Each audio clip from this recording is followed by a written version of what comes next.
Último minuto en NTN 24.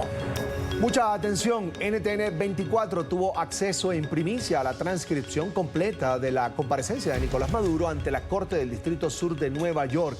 El documento de 19 páginas se confirma que la defensa del procesado basará su estrategia en la inmunidad soberana, intentando así anular un juicio que lo vincula con el narcoterrorismo y el Tren de Aragua desde 1999. El texto revela los tensos momentos en los que Maduro, vestido de preso, intentó denunciar un secuestro siendo silenciado por el juez, quien le recordó que su autoridad allí era nula. Además, el expediente expone la situación de Cilia Flores. Su defensa solicitó radiografías urgentes ante las sospechas de costillas fracturadas y hematomas tras su captura.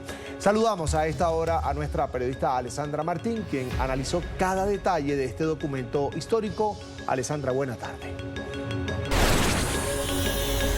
¿Qué tal? Buenas tardes. NTN 24 ha tenido acceso a la transcripción de la audiencia de lectura de cargos contra Nicolás Maduro y Cilia Flores, realizada, recordemos, el pasado 5 de enero en una corte federal de Nueva York, y donde ambos fueron formalmente acusados de narcoterrorismo, tráfico de drogas, posesión de armas de guerra y conspiración para poseer ametralladoras y artefactos explosivos. La Fiscalía los acusó de liderar durante más de 25 años una red criminal junto a altos funcionarios del chavismo para traficar cocaína hacia Estados Unidos y financiar grupos terroristas. Ahora bien, la defensa, encabezada por el abogado Barry Pollack, anunció que presentará mociones para intentar directamente desestimar completamente el caso, basadas en 3 argumentos centrales. El primero, inmunidad soberana, alegando que Maduro sigue siendo jefe de Estado y por tanto goza de una supuesta protección bajo el derecho internacional. Segundo, supuesta ilegalidad de su captura, que califican como un secuestro producto de una operación militar que habría violado la soberanía venezolana. Y tercero, tanto Maduro como Cilia Flores renunciaron a su derecho constitucional a un juicio rápido con el objetivo de ganar tiempo para preparar una estrategia legal más amplia. Sí, su señoría, como el tribunal ha aludido anteriormente, preveo que se presentarán numerosas mociones. El señor Maduro es el jefe de un Estado soberano y tiene derecho a los privilegios e inmunidades que conlleva ese cargo. Además, hay algunos asuntos sobre la legalidad de su secuestro militar. Así que, dadas las circunstancias, no creo que tenga sentido fijar una fecha para las mociones. El señor Maduro está dispuesto a renunciar a su derecho a un juicio rápido hasta el 17 de marzo. Y entonces podremos presentarle un informe sobre el estado de la presentación de pruebas hasta esa fecha. De igual manera, sobre lo que consideramos sería un plazo realista para las mociones. ¿Sería apropiado ahora mismo agendar para las mociones? Su señoría, no creo que sea apropiado en este momento. Como he dicho, espero una práctica legal voluminosa y complicada, y creo que tiene sentido al menos comenzar el proceso de presentación de pruebas. El señor Maduro está dispuesto a renunciar a su derecho a un juicio rápido hasta el 17 de marzo, y entonces podremos fijar un plazo para las mociones en ese momento.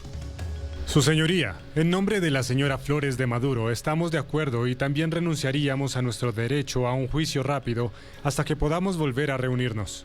Y es que durante la audiencia, el abogado de Cilia Flores también informó al tribunal que ella presentaba lesiones visibles y solicitó atención médica urgente ante la sospecha de una posible fractura o hematomas severos en las costillas.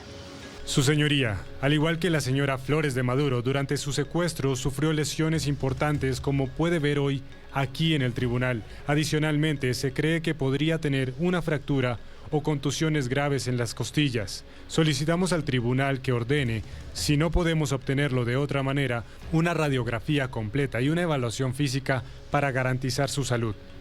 En su primera comparecencia, el juez le pidió a Nicolás Maduro confirmar su identidad. Sin embargo, Maduro lo que hizo fue aprovechar para lanzar una declaración un tanto política y asegurar haber sido secuestrado en Caracas. Y ante eso, el juez federal Alvin Hellerstein lo interrumpió de una forma tajante. ¿Es usted, señor Nicolás Maduro Moros? Soy Nicolás Maduro Moros. Mi nombre es presidente Nicolás Maduro Moros. soy presidente de la República de Venezuela y estoy aquí secuestrado desde el sábado 3 de enero. Fui capturado en mi casa en Caracas, Venezuela. Permíteme interrumpir. Habrá un momento y un lugar para entrar en todos estos detalles. Su abogado podrá presentar mociones sobre la suficiencia legal de lo que se hizo. En este momento solo quiero saber una cosa. ¿Es usted Nicolás Maduro Moros? Soy Nicolás Maduro Moros. Gracias, señor. En paralelo, el magistrado ordenó a la Fiscalía cumplir con las llamadas obligaciones Brady, que exigen entregar a la defensa, a los abogados de Maduro y Cilia Flores, cualquier evidencia favorable a ellos. Y el fiscal Kyle Wiersbe recordó que los acusados tienen derecho a la notificación consular y tanto Maduro como Flores aceptaron y solicitaron formalmente recibir una visita consular. Pero dado que Estados Unidos no reconoce al régimen madurista, este procedimiento plantea una interrogante jurídica sobre qué oficiales consulares serían aceptados para tal visita. Señor Maduro y señora Flores, como ciudadanos del Estado de Venezuela tienen derecho a consultar con los funcionarios consulares de ese estado, ¿entienden eso? Sí, lo entendemos y nos gustaría recibir dicha visita consular. Lo entiendo y me gustaría que se produjera esa visita consular. Ahora, señor Wiersbe, ¿puede usted organizar esa visita? Lo investigaremos, su señoría. Sí, por supuesto. Y hágame saber cuándo y dónde se llevará a cabo. Y finalmente, tanto Maduro como Flores renunciaron a la lectura pública del acta de acusación, el arraignment, indicando que preferían revisar el documento de forma privada. Soy Alessandra Martín desde el sur de Florida. Les seguiremos ampliando esta información en los próximos noticieros. Por lo pronto, regreso con ustedes a los estudios. Feliz tarde. Venezuela y el mundo siguen entendiendo los efectos directos e inmediatos de la caída de Nicolás Maduro, ocurrida hace 10 días en medio de una exitosa y limpia operación militar de Estados Unidos ordenada por el presidente Donald Trump. Hoy, 10 días después, en Venezuela están pasando cosas que eran insospechadas y que solamente podrían ocurrir tras el duro golpe a la estructura de narcopoder que estaba encabezada por Maduro. Su caída es la noticia más importante para la democracia en el hemisferio. Hoy, 10 días después, Venezuela avanza hacia la reconstrucción de su mercado petrolero bajo el control de la Casa Blanca y para el beneficio de los venezolanos. Los prisioneros políticos empezaron a ser liberados, aunque aún faltan centenares. Y está en marcha un plan diseñado por Estados Unidos para llegar a una transición democrática. Al régimen le están dando instrucciones de desmantelarse a sí mismo, eso declaró María Corina Machado, la Premio Nobel de Paz, la semana pasada. A continuación, les ofrecemos un recuento de cómo fue la caída de Maduro. El amanecer del 3 de enero marcó también el amanecer de una nueva época para Venezuela. Ante el asombro de miles de venezolanos empezó a ocurrir aquello que muchos creían lejano, poco probable o directamente imposible. Las fuerzas Delta de Estados Unidos atacaron blancos estratégicos del régimen de Maduro, del cartel de los Soles y del Tren de Aragua, 3 estructuras designadas por Estados Unidos como organizaciones terroristas extranjeras. Los ataques dejaron fuera de operación a varias unidades venezolanas en Caracas y el estado Miranda. En los primeros minutos, miles de ciudadanos empezaron a reportar en redes sociales y en mensajes la presencia masiva de aeronaves de combate de Estados Unidos sobre Caracas, las mismas aeronaves que estaban desplegadas desde meses atrás en el Caribe dentro del más envolvente cerco al narco por parte del Pentágono. Con el paso de los minutos, los reportes indicaban la destrucción de material de guerra venezolano en sitios como la base aérea de La Carlota, Fuerte Tiuna, el aeropuerto de Higuerote o el cerro de comunicaciones del Volcán. Avanzaba la madrugada y muchos seguían con incredulidad desde dentro y fuera de Venezuela el desarrollo de los inéditos hechos. Imágenes de explosiones y de llamas llenaban de confusión y de expectativa a los venezolanos y a la opinión pública en todo el hemisferio. Tras un rato, quedó claro que Estados Unidos había entrado en acción, que la defensa del régimen había sido reducida, pero nada se sabía sobre la suerte de los buscados jefes del régimen. Los minutos seguían transcurriendo con lentitud. El sobrevuelo militar de Estados Unidos sobre Caracas y alrededores era notorio y cada vez más intenso. La incertidumbre también iba tornándose en extremo. Pero la claridad sobre el desenlace empezó a llegar con este mensaje en redes sociales de Donald Trump. De manera sorpresiva, el presidente de Estados Unidos anunció antes del amanecer que sus fuerzas habían capturado a Nicolás Maduro y a su esposa Cilia Flores y que a esa hora ya se encontraban en situación de detenidos a bordo de un buque de guerra de la Armada. El anuncio daba cuenta de un hecho que parecía improbable, que pocos podían creer, pero era cierto. Maduro había caído en esa madrugada luego de 13 años de abuso de poder. Horas antes, en la noche de Año Nuevo, había aparecido concediendo una entrevista a bordo de una camioneta blindada.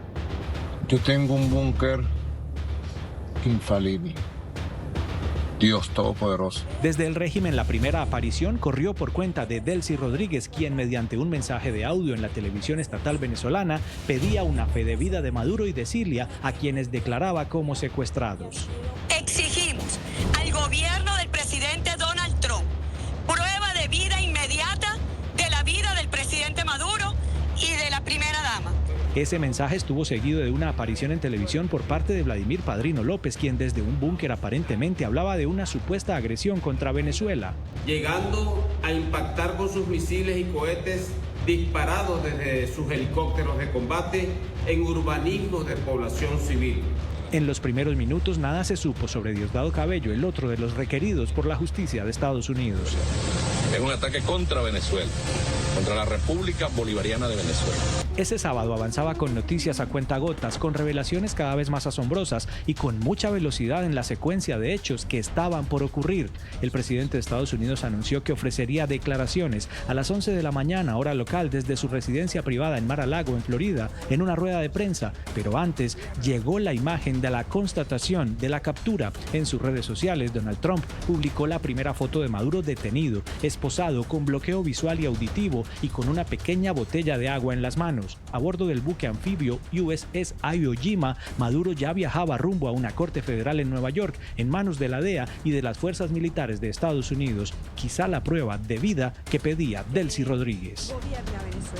Poco después de las 11 empezó la rueda de prensa del presidente Trump junto con el secretario de Guerra Pete Hegseth, el secretario de Estado Marco Rubio y del jefe del Estado Mayor Conjunto, el general Dan Kane, los mismos hombres de su confianza que horas antes le habían acompañado a presenciar mediante un enlace virtual el desarrollo del operativo y captura de Maduro en el corazón militar del régimen en Caracas.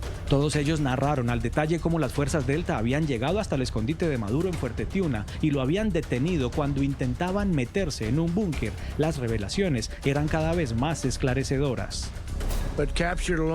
Fue mortal, pero fue capturado junto con su esposa Cilia Flores, ambos de los cuales ahora enfrentan la justicia estadounidense. Maduro y Flores han sido imputados en el Distrito Sur de Nueva York, Jay Clayton, por su campaña de narcoterrorismo mortal contra Estados Unidos y sus ciudadanos. Después de meses de trabajo de nuestros socios de inteligencia para encontrar Maduro y entender cómo podíamos avanzar, dónde vivía, dónde viajaba, qué comía, qué llevaba puesto, cuáles eran sus caminos. A inicios de diciembre, nuestra fuerza fue trazada presentando eventos clave. Se eligió el día clave para minimizar el daño potencial de civiles y maximizar el elemento de sorpresa y minimizar el daño a personal. Ese sábado siguió avanzando y también avanzó el traslado de Maduro y de Cilia Flores hacia Estados Unidos para enfrentar a la justicia. Del buque fueron remitidos en helicóptero hasta la base de Guantánamo, en la isla de Cuba, y de allí un avión 747 del Departamento de Justicia los condujo en un vuelo de 5 horas hasta Nueva York, a donde llegaron antes del anochecer. En cuestión de horas, Maduro había sido trasladado por más de 3.500 kilómetros desde su refugio en Caracas hasta las puertas de una corte en Nueva York. Allí una segunda imagen de Maduro detenido, esposado y con traje de preso, fue bajado del avión junto con su esposa Cilia y remitido al cuartel de la DEA en Nueva York. Caminando con dificultad, Maduro fue conducido desde las escalerillas a un calabozo por varios agentes de la DEA y del FBI. Allí pudo verse una serie de gestos de saludo y aparentemente de victoria de Maduro mientras era llevado por los brazos. En minutos estaría ya en una cárcel. Dentro del cuartel de la DEA en Nueva York, Maduro fue captado bajando con dificultad de un camión y por primera vez hubo una imagen cercana de su esposa Cilia, ya detenida, esposada y trasladada por agentes federales. Al ingresar en las oficinas federales, Maduro saludó y deseó feliz año a quienes lo veían pasar. Desde entonces y por el resto de ese sábado fueron divulgadas múltiples imágenes de Maduro y de Cilia Flores como prisioneros. Ellos, los mismos que hasta hacía horas bailaban, cantaban y se burlaban de todo. Si quieren saber mi nombre cantando te lo diré, mi nombre que Entre tanto, en Venezuela el régimen seguía hablando de secuestro. Intentaban establecer la cantidad de bajas que había dejado el operativo de las fuerzas militares de Estados Unidos. Finalmente dijeron que alrededor de 100 escoltas habían sido abatidos entre cubanos y venezolanos y empezaba un reacomodo en el poder ante la ausencia de Maduro. Delcy Rodríguez estaba señalada por Estados Unidos como encargada de Venezuela. Las preguntas eran muchas. Las primeras imágenes de la Carlota y del aeropuerto de Higuerote al llegar la luz del día mostraron la precisión de los ataques sobre el equipo militar y sobre las rutas de escape que tendría el régimen.